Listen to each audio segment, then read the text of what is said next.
Minahal ko ang isang lalaking hindi ko alam. Multo na pala siya. Ako si Lian, 24. Hindi ako naniniwala sa multo, sumpa o kahit anong kababalaghan. Lumaki ako na puro science at logic ang pinaniniwalaan ko.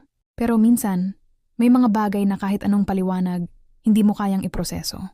Ito ang kwento kung paano ako umibig sa isang taong matagal nang wala. Noong nakaraang taon, lumipat ako sa isang lumang apartment sa Baguio.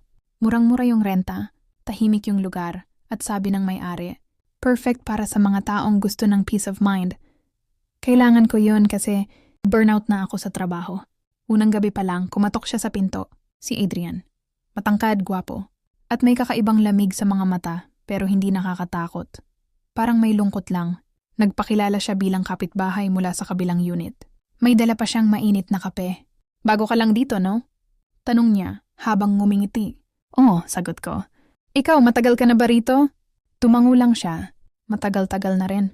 Simula noon, halos gabi-gabi dumadaan siya para makipagkwentuhan. Minsan may dalang tinapay, minsan simpleng good evening lang. Sa gitna ng katahimikan ng lugar, siya yung naging comfort zone ko. Habang tumatagal nahulog ako sa kanya. Yung lambing niya, yung pagtawa niya sa corny kong jokes, yung paraan ng paghalinga niya sa akin, lahat ng yon, hindi ko maipaliwanag. Para kaming matagal nang magkakilala kahit ilang linggo pa lang. Hanggang isang gabi, dinala ko sa apartment yung bagong kaibigan kong si Mara. Nabanggit ko kay Mara na may kapitbahay akong si Adrian. Bigla siyang napatigil. Lian, sabi niya, seryoso ang muka. Walang nakatira dyan. Sarado na yung unit simula nung may namatay dyan 2 taon na ang nakakaraan. Nanlamig ako. Hindi ako makapagsalita. Imposible. Araw-araw kaming nag-uusap ni Adrian. Nakikita ko siya. Nakakausap ko siya. Kinabukasan, dinala ko ang lakas ng loob ko at kumatok sa pinto ni Adrian. Walang sumasagot. Nang silipin ko sa bintana, bakanteng-bakante ang unit. Walang gamit. Walang bakas ng kahit sinong nakatira doon. Sa apartment ko, may iniwan siyang maliit na papel sa lamesa. Salamat, Lian. Sa wakas, pwede na akong magpahinga. Nalaglag ang luha ko.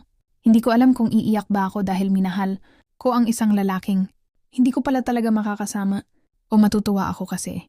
Kahit sa maikling panahon, naging parte ako ng kwento niya. Hanggang ngayon, hindi ko alam kung anong klaseng pagmamahalan yon. Pero isang bagay ang sigurado, may mga pag-ibig na kahit kamatayan, hindi kayang pigilan. Comment for part 2.